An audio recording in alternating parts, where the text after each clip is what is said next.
The train eased to a stop beneath a sky the color of cooling ashes, and Lydia stepped down onto the quiet platform of Briarwell Station.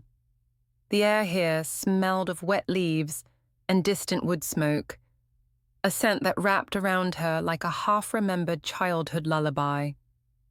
She pulled her coat tighter and looked at the single lamp that flickered above her, an old iron thing too weary to decide whether to stay lit.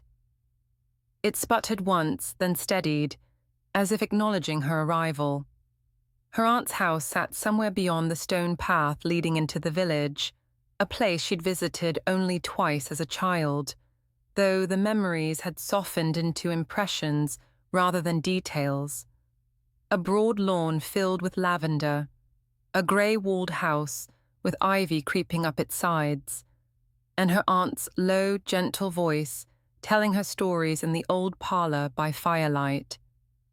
Now her aunt was gone, and the house belonged to her. Lydia lifted her suitcase and began the walk, listening to the hush that surrounded the village. Briarwell was the sort of place where sound didn't carry far, swallowed by hills and the black shapes of ancient woods. There were no cars passing by, no chatter from pubs, no dogs barking, only the rustle of leaves turning with the wind and her own footsteps on the damp stone. It didn't feel unfriendly, just quiet, the sort of quiet that feels older than people. The house emerged from the mist like a memory returning, 3 stories tall, built of slate and limestone, with windows that reflected the last greying light of the evening. The path leading up to it was lined with lavender, as if her aunt had never stopped tending it. A small shock of emotion rose in Lydia. The scent was stronger here, sweet and familiar. She paused by the front door and inhaled, letting it calm the weight in her chest. Inside, the house welcomed her with cool air and a faint, earthy smell that old buildings seemed to collect over time. The hallway stretched long and dim, but her aunt's furniture remained, polished and arranged just as she remembered. Lydia placed her suitcase at the foot of the stairs and wandered slowly, touching the banister, trailing her fingers along surfaces. It felt both empty and lived in, like the lingering presence of someone who had stepped out only moments before. She found the note her aunt's solicitor had mentioned resting on a small table near the parlour door. Her aunt's handwriting had always been elegant, almost Victorian in its flourishes. "My dear Lydia, the house will feel large, but it has always protected its own. Choose a room you love, and it will love you in return. There is one room you may hear before you find it. Do not be afraid." With all affection, Aunt Miriam Lydia reread the line, "You may hear before you find it," and exhaled a soft, amused breath. Her aunt had always been whimsical, or perhaps eccentric was a kinder word. She looked around the hallway again, listening for anything unusual, but the house was silent, save for the gentle creak of settling floorboards. A house this old was bound to have its quirks. She went upstairs, flicking on lights as she passed. The landing branched into several rooms, each door slightly different. Her aunt had an eye for craftsmanship and never chose anything mass-produced. Lydia peeked into the largest bedroom first, seeing the heavy drapes and large bed that had once made her feel small and princess-like as a child. It was beautiful, but too formal for her tastes. She wanted something smaller, something cozy, a place to read before bed, a room that felt like a retreat, a nest. She chose the tiny room near the end of the landing. Its window overlooked the lavender garden, and the wallpaper, aged with time, was a soft pattern of pale vines trailing up toward the ceiling. It wasn't perfect, and perhaps it needed updating, but something about the room tugged at her. She set her suitcase down and sat on the narrow bed, breathing in the quiet. But as she exhaled, she felt it, a sense of stillness shifting, as though the air itself leaned closer. She waited. No sound followed, no whispers, nothing but the sigh of wind against the glass. Imagining things, she murmured, brushing a stray strand of hair behind her ear. She unpacked slowly, filling the drawers and placing a small stack of novels on the bedside table. A framed photograph of her parents went beside it. She lit a candle from her travel bag, letting the warm scent of sandalwood spread through the room. It softened the air, made the space feel more hers. By the time she made her way downstairs to prepare a simple dinner, tomato soup and bread from the village shop she'd passed earlier, the gloom outside had deepened to a bluish black. The house creaked in the shifting cold, but nothing felt sinister. The silence was pleasant, restful. She carried her bowl to the parlor, settling on the old sofa where she had once listened to her aunt's stories. The fire crackled quietly, flames licking at the logs in an unhurried rhythm. Lydia leaned back, letting her mind drift with the warmth. It had been years since she'd relaxed like this, years of city noise and sleepless nights and rushing from one task to another. Here the world was unhurried. Just as her eyes began to grow heavy, a faint sound drifted through the house. She opened them slowly, listening. A soft whisper, barely more than a breath, so delicate she thought it might simply be wind sliding through the eaves. She sat up slightly, brow furrowing. Another whisper followed, but she couldn't make out the words, only the tone, shaped like pleading. It came from upstairs. She held still, heart tapping gently against her ribs. When she heard nothing further, she exhaled a quiet laugh, shaking her head. Old houses, she muttered, always talking. Still, curiosity tugged at her. She stood, moving carefully toward the stairs, each step creaking underfoot. The house settled around her, silent and expectant. She reached the landing, listening for the whisper again. Nothing. But as she stepped toward her small chosen room at the end of the hall, her skin tingled with a strange sensation, like walking into a memory that wasn't quite hers. She pushed the door open. The candle she'd left flickering on the bedside table still burned, steady and calm. Nothing had shifted. Nothing was out of place.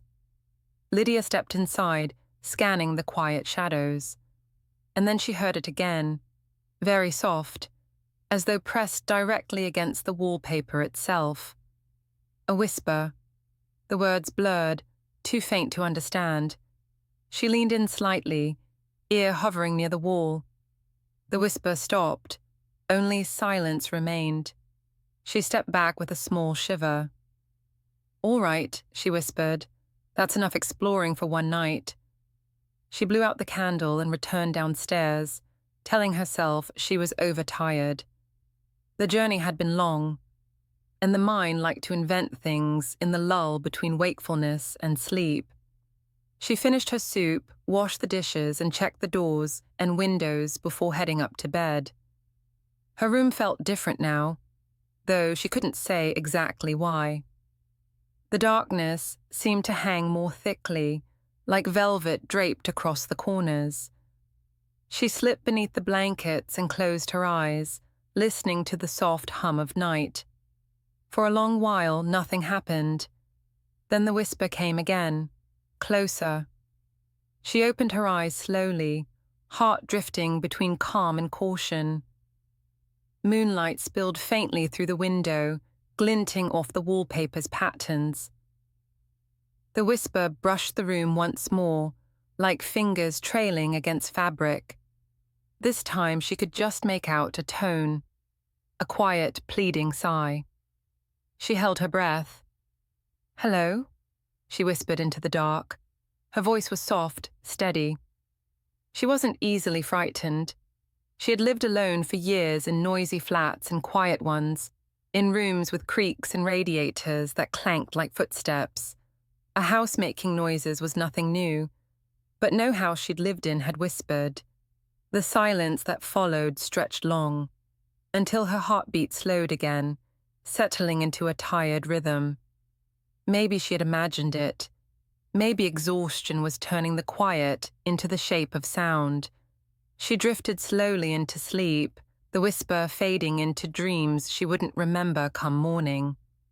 But just before consciousness slipped fully away, the faintest thread of breath brushed the darkest corner of the little room.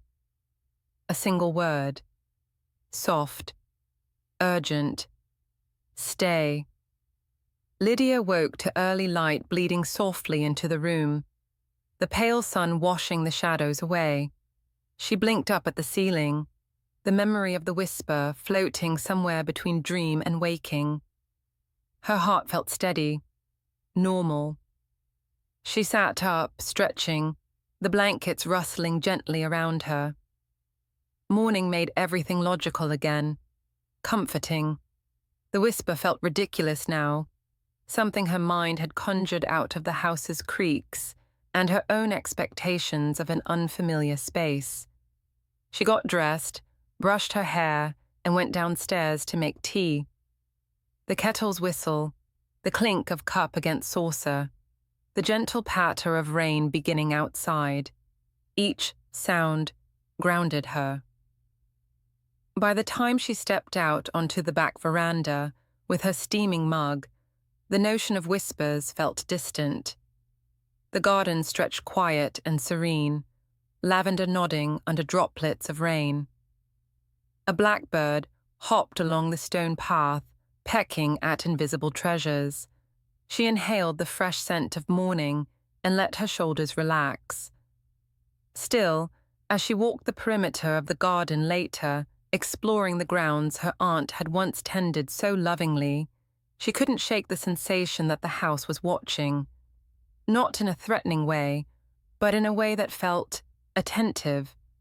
She turned back toward the upper windows, letting her gaze drift across them. Her small room's window remained still, draped in pale curtains. For a moment, she thought she saw the fabric shift, as though someone inside had brushed past it. But when she blinked, the curtain was perfectly still. She exhaled slowly. Definitely overtired. She spent the rest of the morning sorting through her aunt's belongings in the parlor. Papers, letters, books, all neatly arranged. Miriam had been the sort of woman who kept order effortlessly, yet held on to things for their sentiment rather than practicality. It was early afternoon when she discovered the small locked journal. Leather-bound, scuffed at the edges. Her aunt's initials embossed on the cover. M.H. Lydia turned it in her hands, frowning. The lock was tiny, but without a key. She searched the writing desk drawers, finding pens, envelopes, dried lavender sprigs. Her aunt had loved tucking them inside books. But no key. It wasn't until she checked the tiny jewelry box on the mantel that she found a small brass key on a thin chain. It fit perfectly. She opened the journal and scanned the first page. And her breath caught. The handwriting was undeniably her aunt's. But the words. The little room has begun again. At first, only soft breaths. Now whispers. Always at night. Always when the moon is thin. I promised the house I would keep it company, but I fear it is no longer me it wants. Lydia's stomach tightened. She turned the page. More entries. Brief, uneasy. It whispers to be heard. It whispers to be known. It whispers for someone to stay. She closed the journal gently, fingertips lingering on the worn leather. A hollow quiet filled the parlor. Outside, the rain slowed to a soft drizzle. Inside the house, somewhere above her, a faint creak echoed through the halls. The tiny room waited, and Lydia felt, with a slow, creeping certainty, that the whispers had only just begun. Lydia kept the journal open on her lap for several minutes, staring at the page where her aunt's handwriting slanted slightly, as though the words themselves were trying to rush out. She traced the top line again, whispering it under her breath. "The little room has begun again." "Again," she murmured, so she heard it too. Her mind didn't want to accept the implications, but the logic sat stubbornly before her. If her aunt had experienced whispering in that same small room, and had chosen not to move out of it or close it off, then either she hadn't been afraid, or she'd believed the room needed her, or perhaps the house itself needed her. The kettle clicked off behind her. Lydia startled slightly and stood to pour the hot water over a fresh tea bag. She carried the cup back to the parlor sofa and placed the journal beside her, trying to settle her breath. She took a slow sip, letting the warmth soften the cold knot curling in her chest. A house whispering was absurd, impossible. It had to be something else: old pipes, wind currents, echoes through walls. She refused to jump to the supernatural explanation her aunt had seemed to accept so readily. Still, last night had been no trick of the mind. She remembered the whisper with unsettling clarity, the texture of breath, the delicate urgency. Stay. She set the teacup down a little too quickly, the liquid sloshing against the rim. No, she thought firmly, she would not let her imagination spiral. The journal waited beside her. Lydia hesitated before turning to the next entry. It was dated nearly 20 years ago. Tonight the whisper grew clearer. A girl's voice, I think. Young, hesitant. It pressed through the wallpaper like a heartbeat. I asked what it wanted. It quieted. Only when I lay down did it breathe again. Lydia's fingers tightened around the page. Another entry, several days later. She said a word tonight. I could not make it out. It seemed to begin with an S. I fear I no longer sleep deeply. Lydia pressed her lips together. The entries continued sporadically, months apart at times, as if her aunt had never quite known how to record something so strange. The last entry was from 3 years ago. The whisper has grown gentle, almost companionable. But I am no longer the one it waits for. Someone else must hear it soon. Someone it chooses. Perhaps Lydia. Her breath caught sharply. The cup rattled faintly as she set it back on the table. She closed the journal with care, holding it against her chest. Outside, the rain had stopped completely, and the sky had brightened to a washed grey, leaving the garden shimmering with dew. Chosen. Waits for. Someone else. She hadn't expected coming here to feel like stepping into an unfinished conversation, and certainly not one between her aunt and the house itself. She needed air. Lydia stood, slipped the journal into her coat pocket, and stepped out through the back door. The scent of wet lavender rose immediately, soothing and clean. The garden stone path was slick beneath her shoes as she wandered to the far end, letting the soft drizzle of earlier gather in tiny pools. The quiet out here felt different, natural, open, not watchful the way the house could feel, as though listening through every wall. She tried to piece the puzzle together logically. Her aunt had been older, perhaps lonely, perhaps imaginative. People talked to houses all the time. It didn't mean anything unusual was happening.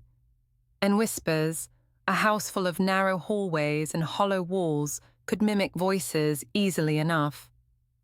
Acoustics played tricks. Old plaster cracked and shifted.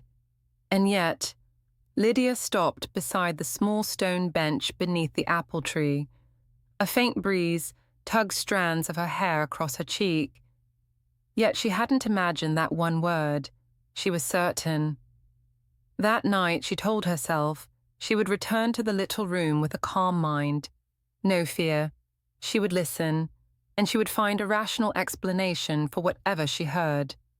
The rest of the afternoon passed in a series of quiet tasks. She dusted shelves, sorted books, opened windows to let the damp scent of rain drift through. The house felt lighter for it, though every now and then Lydia caught herself glancing toward the staircase, wondering whether the little room awaited her. As dusk fell, the interior grew dim, shadows gathering in corners like folded cloth. She prepared a simple supper and carried it to the parlor, eating in silence as the wind shifted against the house's eaves. When night finally settled fully, Lydia found herself pausing at the bottom of the stairs, fingers brushing the banister. She inhaled slowly. Just a room, she whispered to herself. Nothing more. She climbed step by step, the landing creaking in soft complaint. The corridor stretched ahead, the little room at its end faintly lit by the lamp she'd left on earlier. She pushed the door gently and stepped inside. The room greeted her with its usual stillness. The lavender-colored wallpaper glowed softly in the lamplight. Nothing felt disturbed, no cold patches or uncanny shadows. Lydia closed the door behind her. She sat on the narrow bed, folding her hands in her lap. She listened. At first, there was only the soft tick of the old clock in the hallway and the occasional sigh of wind brushing the window pane. Minutes passed. Nothing.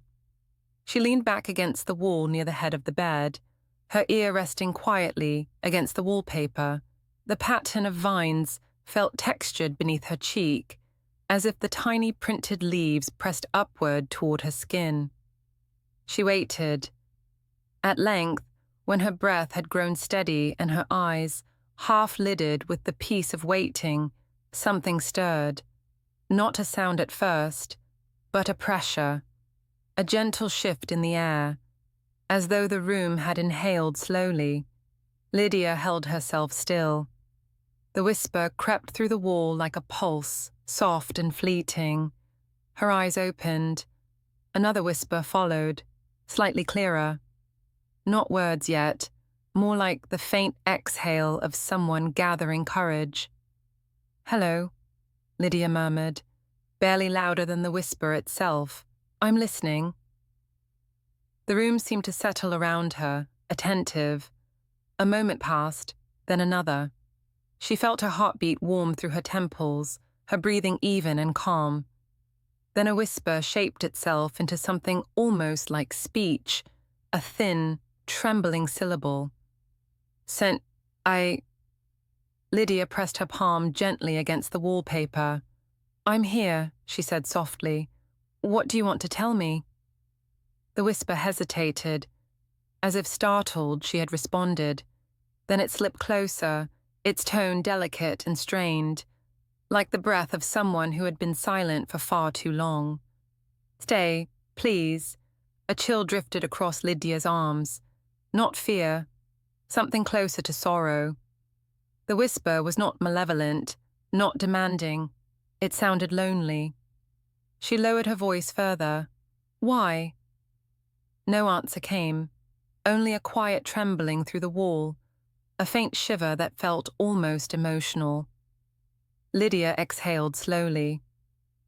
"I can't stay in this room forever," she whispered, offering a small, sad smile, though no one could see it. "But I'm not leaving the house, I'm here." The whisper thinned into silence. Not gone, just resting, like a strained voice pulling back after speaking for the first time in a long while. Lydia remained still, letting the moment settle. Then something else touched the air. Not a sound this time, but the distinct feeling of movement in the wallpaper behind her, right where her hand still rested. A subtle shift, like fabric tightening. She pulled her hand back slightly, startled. The whisper returned, soft, apologetic, almost like a whimper. "It's all right," Lydia breathed. "You didn't hurt me." The whisper quieted. She stayed in the room for some time, listening to the rhythm of the house. When she finally rose, she touched the wall gently with her fingertips. "I'll come back tomorrow," she promised, unsure to whom she was speaking. "I'll listen more then." The room hummed faintly, a tremor in the stillness. Lydia turned off the lamp and left the room in darkness, closing the door softly behind her. That night, she slept in the large bedroom instead. Yet just past midnight, she woke abruptly, heart thudding, breath caught in her throat.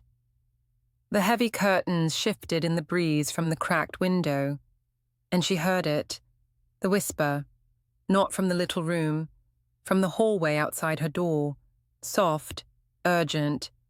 "Please, stay." Lydia froze beneath the blankets, listening as the whisper slid across the landing, brushing the floorboards, moving like a thin trail of breath seeking her out. The doorknob did not turn. The door did not open, but the whisper pressed against the wood, trembling. "Stay." She swallowed, forcing her voice to remain steady. "I'm here," she whispered back. The whisper ceased abruptly, as if satisfied. Moments later, the hallway fell still, but Lydia lay awake long into the night, staring at the ceiling, realizing the room wasn't the only place the whisper lived.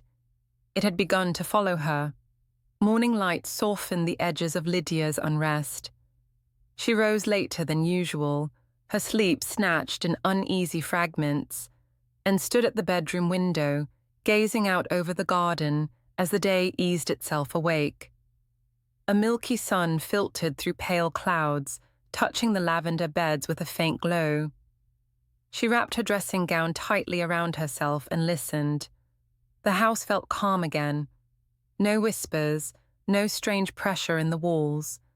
Just the hush of an old building at peace.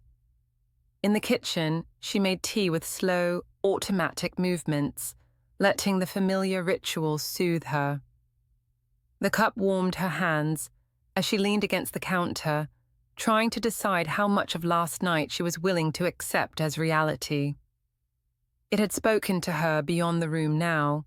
It had followed her. That thought would have frightened her once. Perhaps it should still. Yet what she remembered most clearly wasn't fear. It was the tone of the whisper. Not threatening, not mocking, just desperate. As if it had clung to her words the night before and couldn't bear the distance when she chose another bedroom.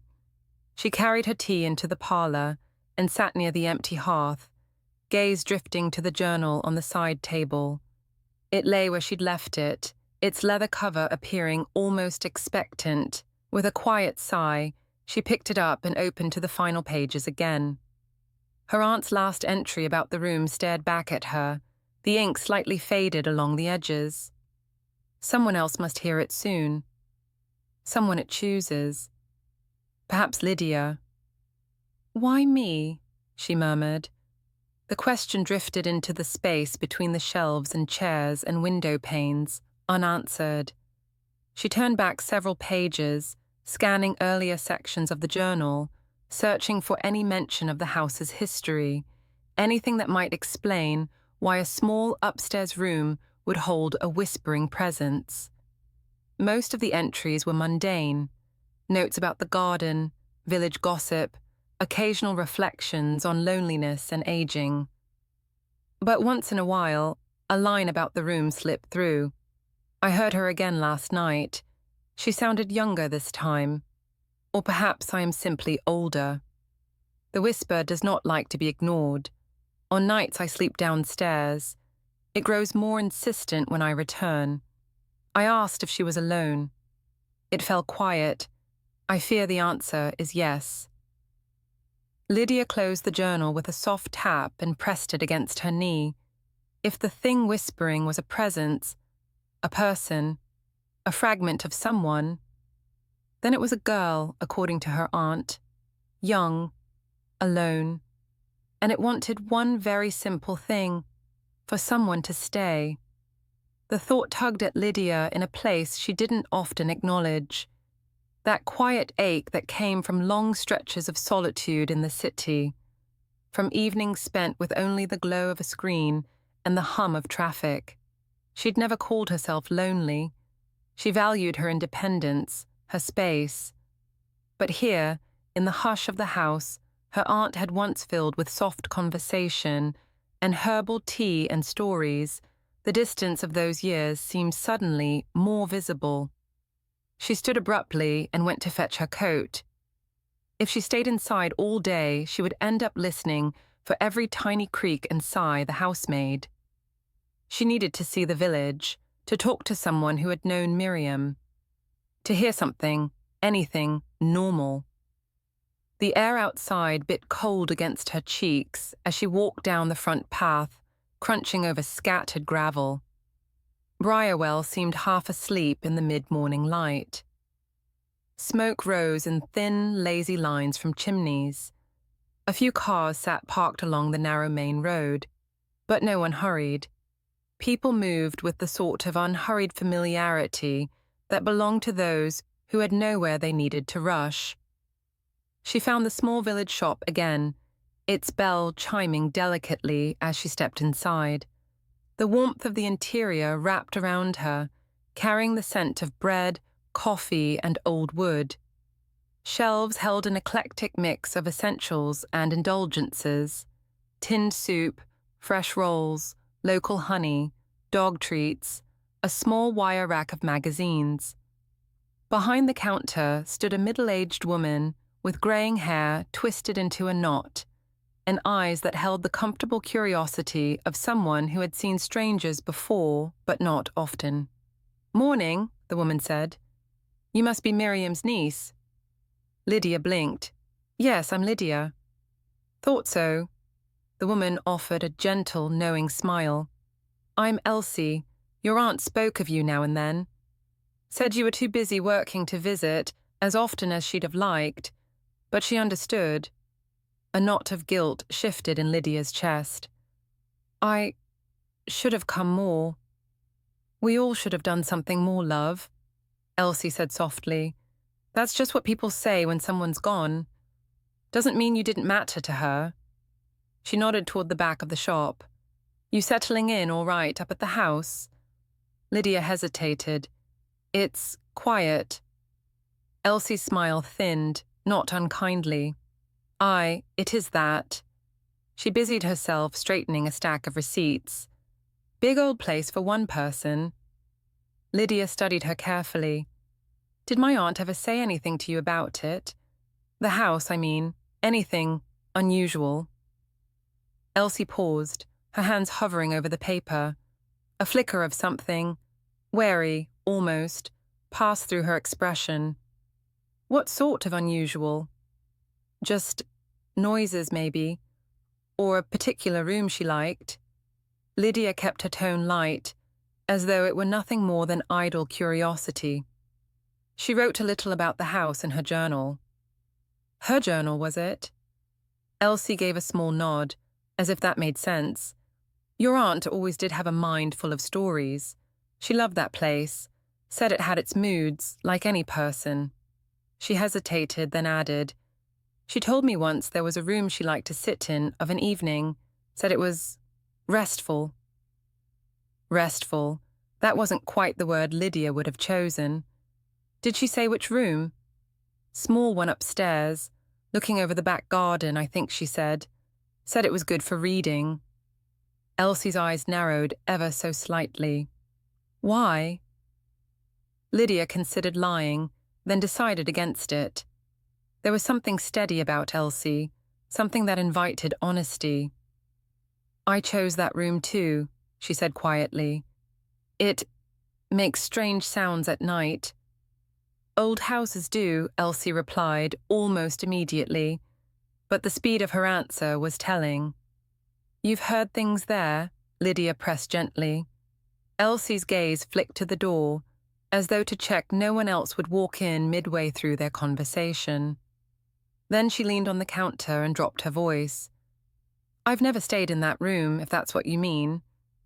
But I've been in the house often enough. Brought your aunt bits from the shop. helped her with the garden once or twice when her hip was bad. She paused. Sometimes when I waited in the hall for her to fetch her purse, I'd hear something. What sort of something? Lydia's fingers tightened around the handle of her basket. A bit like someone talking in the next room, only softer, like when a radio's on low behind a closed door, and you can't quite catch the words. Elsie watched her closely. I told myself it was the wind, or pipes, or your aunt humming, but there were times I'd swear I heard, well, not quite a voice, but not a voice either. She straightened slightly, as though annoyed at herself.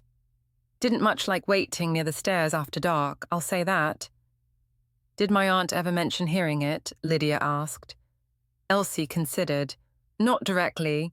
She'd say things like, the house is restless tonight, or the little room's lonely when I'm not in it. I thought she was just being poetic. A brief, sad smile touched her mouth. Miriam had that way about her. Talking about things as if they were people, trees too, used to tell the old sycamore to behave when its branches creaked. Lydia let out a breath she hadn't realized she'd been holding. She wrote about a girl in the room, she said softly. A whispering girl, lonely. Elsie's smile faded completely.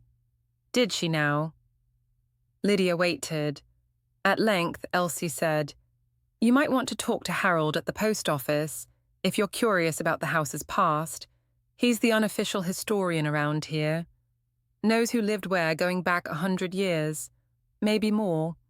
If there's anything to be known about that room, he'll have the bones of it, if not the whole story. Thank you, Lydia said. I think I will. As she paid for her groceries, Elsie added, almost as an afterthought, Don't let it frighten you, love. Whatever it is, your aunt wasn't afraid of it. She said once that some silences are just waiting for someone to listen. Her eyes softened. Not everything that's strange wants to harm you. Lydia carried that with her as she made her way to the small post office on the corner. The sign above the door was slightly faded, its painted letters chipped by time, but the interior was tidy, with shelves of parcels and a notice board pinned with lost cat flyers, yoga class schedules, and handwritten advertisements. Behind the counter stood an elderly man with wisps of white hair and a kindly, fox-like face. He peered over his glasses as she approached. Morning, he said. Sending or collecting? Neither, actually, Lydia replied. Elsie at the shop said you might know something about the history of my aunt's house, Miriam Hart's. Ah. His expression brightened with recognition. You're Lydia. I posted plenty of letters to you on your aunt's behalf. She was very proud of you, you know. Told everyone you lived in the city and did important work. He pronounced the capitals so clearly that Lydia couldn't help but smile.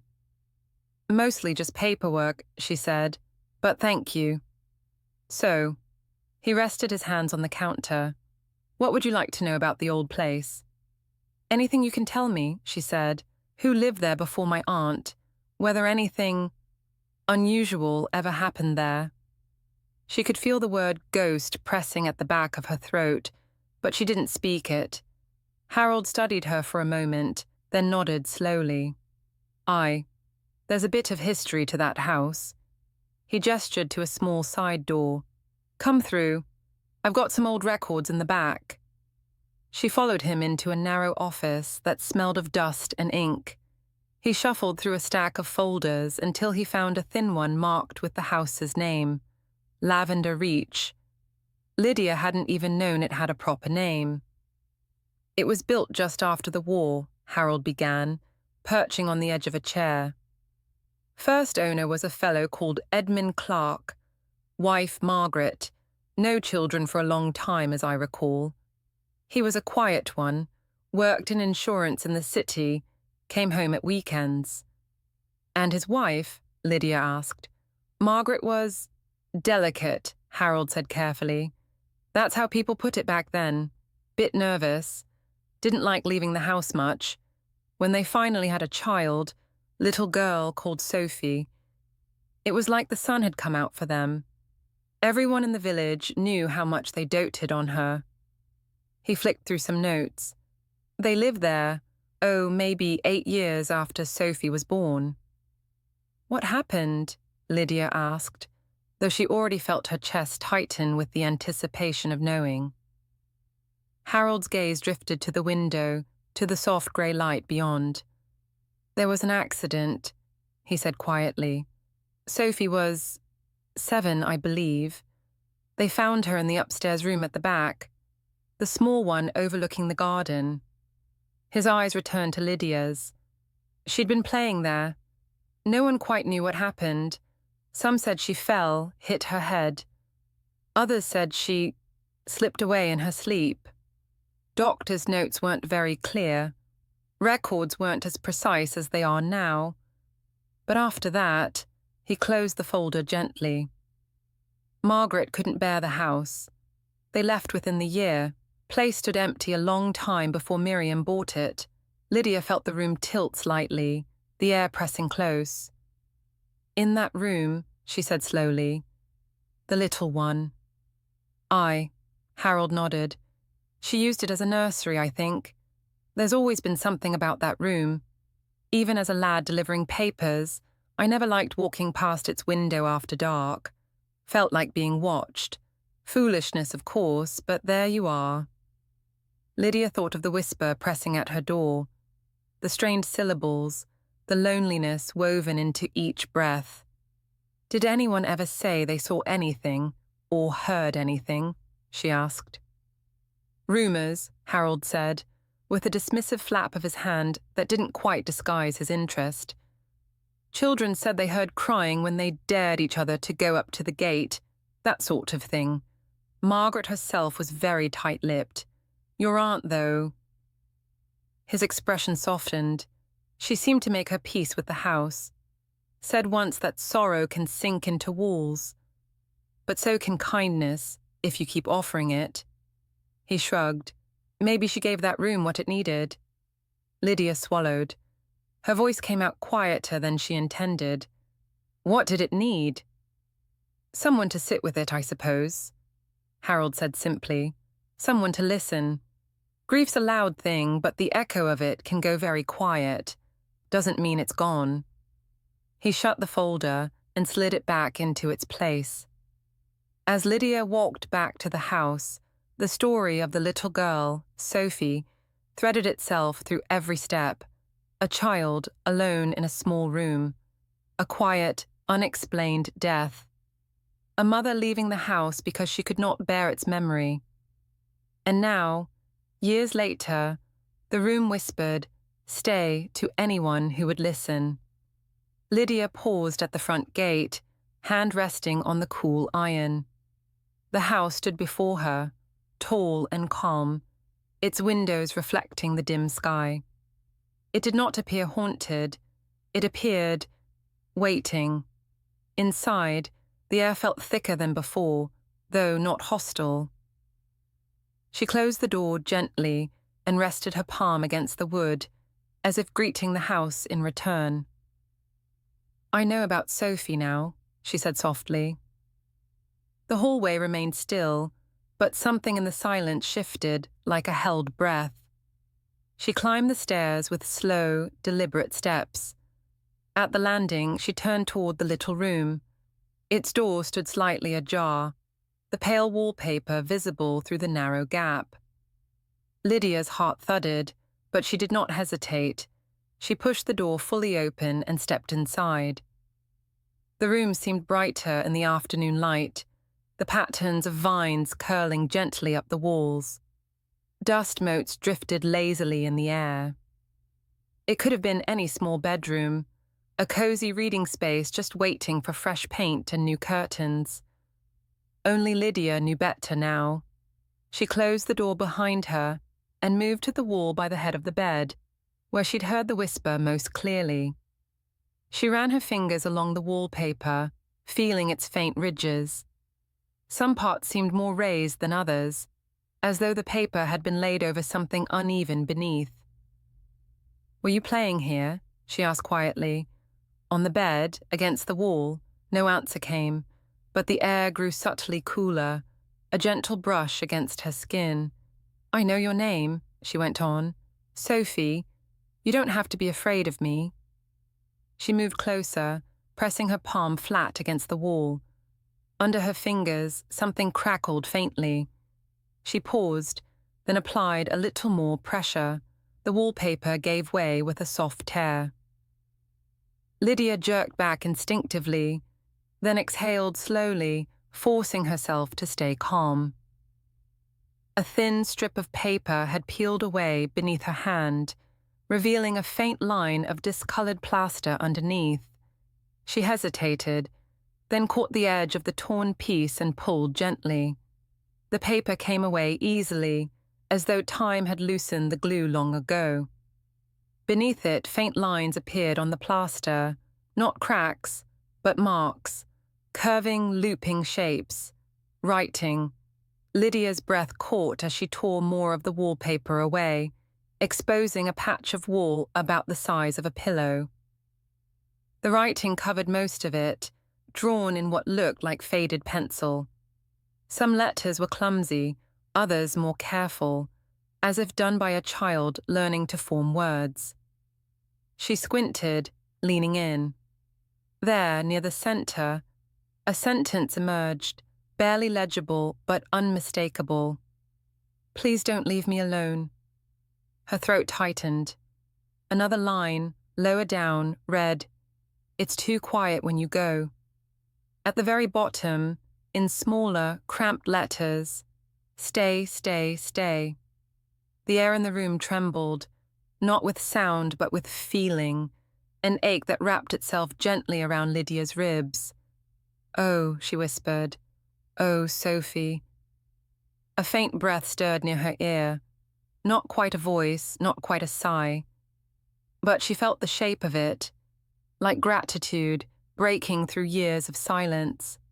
Without thinking, Lydia sat on the edge of the bed and rested her hand over the exposed writing, her fingers spanning the words as if holding them in place.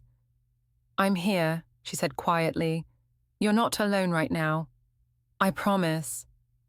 For the first time since arriving, she did not feel like a visitor in the little room. She felt invited.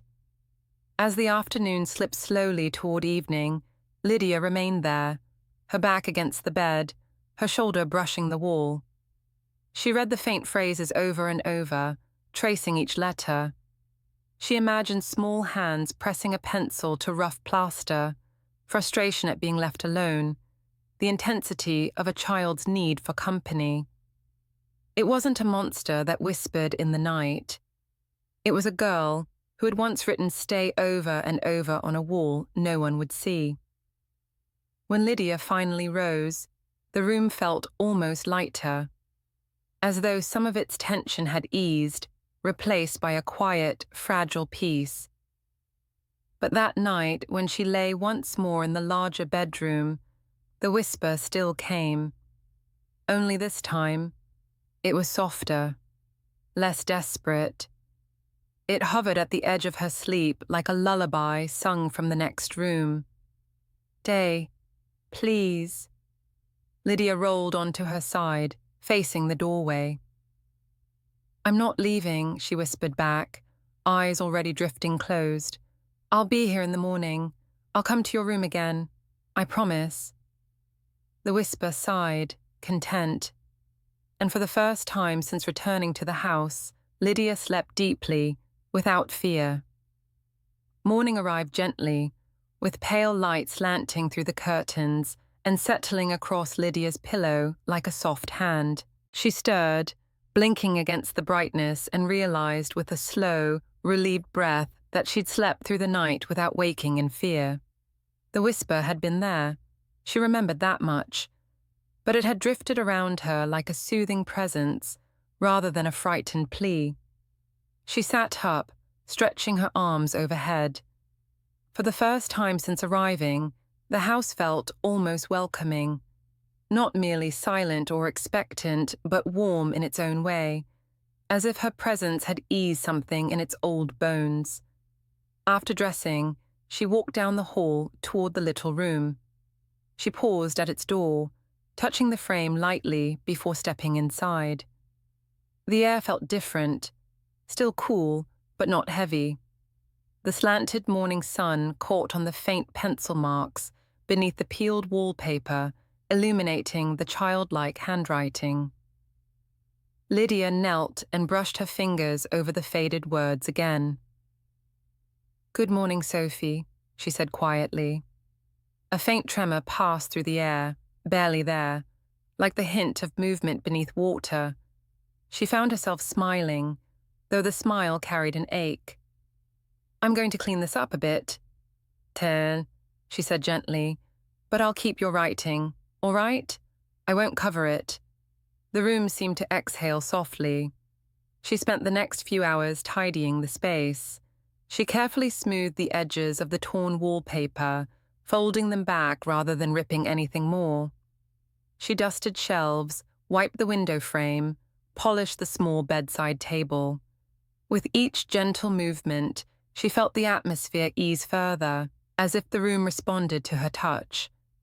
Just before noon, she took a break and sat on the bed, letting her gaze drift across the patterns of vines still clinging to the wall. "You were lonely for a long time," she murmured. "No wonder the house held your voice." She felt, rather than heard, an answering tremble, like a nod. After lunch, she went into the parlor to read through more of her aunt's belongings. Old letters, faded photographs, newspaper clippings. She found one picture tucked behind a stack of gardening notes, her aunt standing in the back garden with a little girl beside her. The girl was laughing, her hair a wild halo in the wind, her small hand gripping Miriam's with trust. Lydia turned the photograph over. Neighbour's child, Sophie Clark, about 6. She liked the lavender. Lydia sat back heavily. Her aunt had known Sophie, not just as a name in the village's past, but as a real girl, a living, laughing child who had once run through the very garden Lydia looked out upon each morning. No wonder Miriam wrote about the room with such tenderness. She'd felt Sophie's presence long before Lydia had ever set foot here. Perhaps she'd even spoken to her. Perhaps Sophie, lonely and frightened, had clung to the one person who had not been afraid of the house's quiet. The afternoon drifted into evening. Lydia made tea and stood by the back door, staring at the lavender bed silvered by the setting sun. She imagined small footsteps running between the rows, a giggle caught in the wind, hands brushing the flowers as a child chased her own imagination. Some part of Sophie had remained, unable to move on, and for reasons Lydia didn't yet fully understand, that part of her had chosen Lydia now. That night, she returned to the little room before going to bed. She sat on the edge of the mattress, letting her presence fill the quiet. "I found your picture today," she whispered softly. "You looked happy. You were with my aunt." The room seemed to warm slightly, a presence brushing gently close. Lydia leaned back against the wall, closing her eyes. "I'm sorry you were left alone here for so long," she murmured. "I know what loneliness feels like. Different reasons, but I know." A whisper stirred at the very edge of her hearing. Not a word, just a breath. Comforting. She smiled faintly. "Good night, Sophie." As she stood to leave, something brushed her hand, cold and feather light. She froze, breath catching. It wasn't frightening. It wasn't even unexpected. Somehow, she had known it might happen eventually. A touch. A child's touch. She curled her fingers slowly around the sensation, though her hand closed on nothing but air. "I'll be back in the morning," she promised. The whisper followed her to the door, soft as a sigh. That night, Lydia returned to the large bedroom again, but she left the door slightly open. not because she feared the whisper approaching, but because the subtle presence in the house no longer felt intrusive. It felt like a child wandering the hallway in the dark, seeking reassurance that someone still lived here, that she was not alone in the night. As Lydia drifted towards sleep, the whisper came again. Not strained, not desperate, gentle. Good night. Lydia's breath caught. Her throat tightened unexpectedly. Good night, Sophie, she whispered back. The silence that followed was warm, like a blanket settling. The next day brought a small change in the weather. Rain had returned, light and persistent, tapping softly at the windows in a steady rhythm. The house embraced the sound, making it resonate through the old wooden beams. Lydia spent the morning sorting books in the parlor. She reorganized shelves, discovering novels she'd never known her aunt owned, old mysteries, classic ghost stories, poetry collections with pressed flowers tucked between the pages. She made a small stack of possible readings for the little room, intending to bring them up later. At midday, she walked into the kitchen to prepare lunch, humming to herself. She paused abruptly when she noticed something unusual on the kitchen table, a small lavender sprig, freshly cut. Her fingers hovered over it. She hadn't placed it there. She picked it up gently, breathing in its scent. A soft, grateful warmth pulsed faintly through the room. "Did you pick this?" Lydia asked aloud, half smiling. No whisper answered, but the air felt brighter, more awake. She carried the lavender upstairs and placed it on the bedside table in the little room. "Thank you," she said, voice soft. The air shimmered faintly, like sunlight on water. The afternoon passed with a calm so deep it felt like the house itself was resting. Lydia brewed tea and read by the window, occasionally glancing at the journal on the armchair beside her, though she didn't open it again yet. She knew she would eventually, but for now, she wanted to sit in the present. Around dusk, when the sky had turned a muted gold behind the trees, she heard it, the faintest sound of humming coming from upstairs. She froze, listening. It wasn't the whisper. It was humming, a tune, wavering slightly, off-key, but unmistakably a melody. Childlike. Lydia rose and moved slowly toward the stairs, her heartbeat steady but alert. She climbed each step with care, letting the sound guide her. The humming came from the little room. She paused outside the door, placing her hand lightly against it. The humming wavered, as if the singer sensed her arrival, then continued, quiet, uncertain, but brave. Lydia opened the door gently. The room was empty, as always. The fading light painted soft shadows across the walls. But the humming continued, faint and trembling, as though coming from just behind her, or perhaps from the wall where the writing hid beneath the paper. Lydia stepped further in. "Sophie?" She whispered. "Is that you?" The humming grew stronger for a moment, then drifted off, dissolving into a sigh.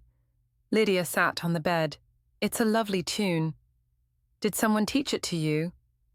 A faint shiver passed through the room, warm and sad at the same time. "Your mother?" Lydia guessed. A soft breath. Affirmation. Lydia closed her eyes. "She loved you very much, you know." The whisper rose gently, like agreement or longing, then faded. "I'm here with you now," Lydia said. "You don't have to hum alone." The room responded with a quiet, contented hush.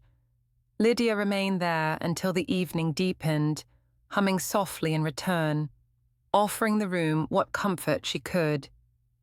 She didn't know the melody, but she sang something simple, something soothing, a tune her own mother used to hum when she was very young. The room warmed as if leaning closer. Eventually, she stood to leave. "I'll be here again tomorrow," she said, brushing her fingers along the wall gently. But when she turned to the door, the whisper rose suddenly, urgent, trembling, different from before. "No, don't go." Lydia froze.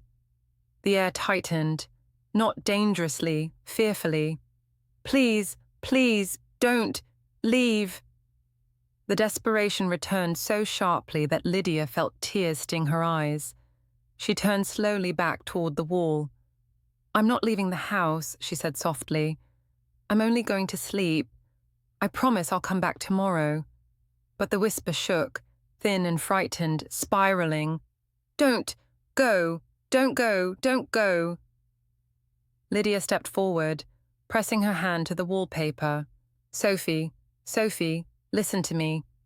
She kept her voice low, calm, steady. "I'm not abandoning you. I'm not your mother. I won't vanish. I'm here." The whisper quieted, but the air still quivered with panic, like a small bird trembling in a corner. Lydia's heart ached. "Would you like me to stay in this room tonight?" she asked gently. The stillness that followed answered her more clearly than any whisper. "Yes." She exhaled slowly. "All right. I'll stay." The pressure in the air eased at once, replaced by a soft, relieved warmth that brushed her skin like gratitude. Lydia fetched her pillow and blanket from the other bedroom and returned to the little room, setting them neatly on the narrow bed. She sat, then lay down slowly, letting herself settle into the small, quiet space. The whisper drifted close, closer than ever before, a soft, hopeful breath. "Stay." "I'm here," Lydia murmured. "I'm not going anywhere." The whisper exhaled, content. As she drifted toward sleep, Lydia felt something faint and cold slip into the bed beside her, not heavy, not frightening, just the sensation of a small form curling up near her, seeking comfort. She did not pull away. She reached out in the darkness and rested her hand on the empty space, as though holding a child's hand gently between her own. The whisper sighed, and for the first time in decades, the little room slept peacefully. Lydia woke slowly, surfacing from sleep as though rising through warm, heavy water. For a long moment she simply lay still, eyes closed, feeling the weight of the room wrapped around her. It was a different sort of quiet from any she'd known before. Not empty, not lonely, but full. Present. A hush shaped by another breath beside her. When she opened her eyes, the room was dim, with early morning light. The air felt cool, and yet the warmth along her side remained, as though someone had lain there through the night, small and curled close. She didn't move immediately. Instead, she let her gaze drift across the ceiling and the softened shadows. The sensation of being watched, gently, curiously, hovered at the edge of her awareness. "Good morning, Sophie," she whispered. A faint, warm shiver brushed the space beside her, like a smile in the air. Lydia sat up slowly. Her joints tingled from the narrow bed, but she didn't mind. She stretched, rubbing sleep from her eyes, and looked toward the piece of peeled wallpaper. The faint pencil writing remained, unchanged, its pleading lines just visible in the morning haze. She touched the wall gently. "I'm still here." A soft exhale, almost a sigh of relief, drifted through the room. After dressing, she went downstairs to make tea. The house felt different now, lighter in a way she couldn't quite name. The silence was no longer heavy. It seemed to breathe with her. She brought her mug into the parlor and curled up on the sofa, letting the steam warm her face. For several minutes she simply sat and listened to the distant patter of rain on the windows. Then her gaze fell on her aunt's journal again. She opened it slowly. Most of the pages she'd read already, but something in her felt ready for more now, ready to understand what Miriam had known. She flipped to the back past the entry about Sophie and found a few pages she'd somehow skimmed before, notes about the house, observations, gentle warnings. The little room speaks most clearly when it is afraid. It fears loneliness above all. If ever it finds someone who listens, it will cling to them with everything it has. Treat it kindly. Treat her kindly. Lydia closed her eyes briefly. Her aunt had known exactly what she was stepping into. She had chosen to stay, to comfort Sophie, to be the voice that answered back when the whispering grew too desperate, and now the house had given that responsibility to Lydia. A soft knock broke her thoughts. She startled. The sound was so unexpected it almost seemed out of place in the quiet morning. Someone at the front door. She stood and crossed the hallway, hesitating only a moment before opening it. Elsie stood there, wrapped in a raincoat, her hair plastered slightly by the drizzle. "Hope I'm not interrupting," she said, offering a warm, slightly concerned smile. "Thought I'd check in. Make sure the house isn't giving you too much trouble." Lydia relaxed. "No trouble, come in." Elsie stepped inside, stomping off the worst of the rain. "I brought some scones," she said, lifting a small paper bag. "Still warm." They went into the kitchen and sat at the table. Lydia poured her a cup of tea and thanked her for the scones, which were indeed warm and buttery and comforting, in the way only village baking could be. Elsie watched her with a keen, knowing expression. "You look tired, love. Not in a bad way. Just as though you're carrying something new." Lydia hesitated. Then she decided she was tired of hedging around the truth. "I stayed in the little room last night." Elsie froze, mid-sip. Slowly, she lowered her cup. "Did you now?" "I didn't mean to. It was frightened, or the presence there was frightened." Lydia kept her voice soft. "It didn't want me to leave." Elsie's eyes softened with something like pity, mixed with fear she didn't want to name. "Did you hear her?" Lydia nodded. "She hummed yesterday, and she stayed close. I think she slept beside me." Elsie exhaled through her nose, long and steady. "I wondered if the stories were true. Thought Miriam was just spinning her poetic notions of the house, but something's always been strange there. Your aunt kept it from becoming something darker, I think." "Darker?" Lydia asked quietly. Elsie folded her hands, expression troubled. "Loneliness can turn sour, love, even in the living. Spirits, if she is one, they're no different. A lonely child could become clingy, desperate." She paused. "Dangerous, even."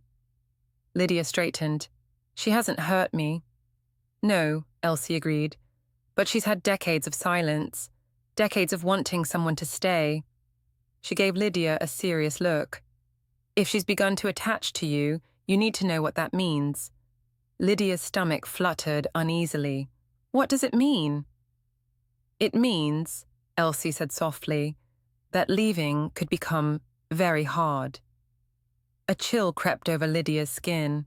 The rain pressed softly against the windows, as if listening. "I'm not leaving," Lydia said, more firmly than she expected. "Not yet." Elsie nodded slowly.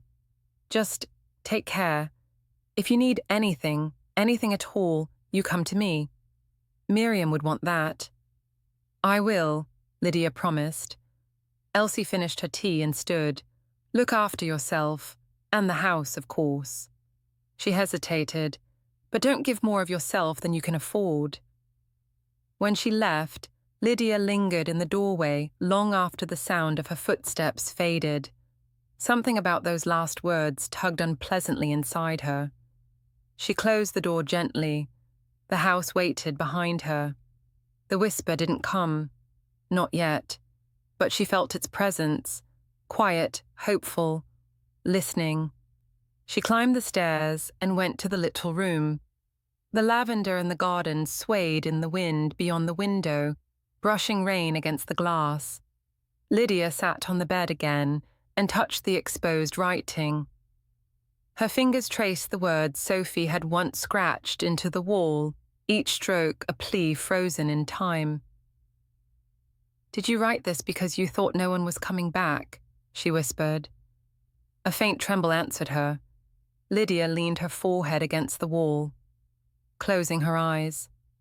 "I'm not your mother," she said softly, "but I'm here now." The whisper came at last, a small thread of breath forming a single fragile word. "Stay." Lydia's chest tightened painfully. She lifted her hand and pressed her palm flat against the cold plaster. "I'll stay today," she whispered. "Tomorrow, too. But I need you to understand something, Sophie." The air tensed slightly. "I can't stay in this room forever." A shiver, sharp and quick, raced across the room. Lydia kept her voice gentle, steady. "I won't leave the house, I promise. But I can't sleep in here every night, and I can't be with you every minute. I'm a person. I need space. I need rest. I need—" She paused, breath catching unexpectedly. "I need a life. Even here." The room went utterly still. Silence folded into the corners, heavy but not angry, wounded. Lydia felt it, a small, raw ache spreading through the walls. A child's sorrow blooming like bruises in the air. "I'm not abandoning you," she said quickly, placing both hands on the wallpaper. "I'm not. I'm right here. I'll come back every day. I'll talk to you. I'll listen. But I can't give you everything. You mustn't ask that of me." A faint breath shivered against her palms. Then another, rapid, uneven, not whispers, sobs. A cold rush of grief swept through the room, filling the air like a sudden winter. Lydia gasped, pulling her hands back as the temperature plummeted. Frost feathered faintly at the edges of the window pane. "Sophie," she whispered urgently, "you're not alone." But the sobbing intensified, not loud, not even fully audible, but felt. A tremor beneath her skin, a shaking in the walls, the bed, the air around her, a child begging not to be left again. "I'm here," Lydia insisted, moving closer. Look at me, listen to me. I'm not your mother. I'm not leaving you. I'm not—" A force pushed against her suddenly, sharp, cold, desperate, not violent, not harmful, just clinging, like small hands grabbing her arms, holding, needing. The whisper returned, fractured with panic. "Don't go! Don't go! Please!" Lydia's breath trembled. "I'm not going." The cold eased, slowly, slowly. The sobbing thinned. The whisper faltered into silence, like a child hiccuping after crying too hard. Lydia reached out and pressed her hand flat against the wall again. "I'm not going anywhere today," she whispered.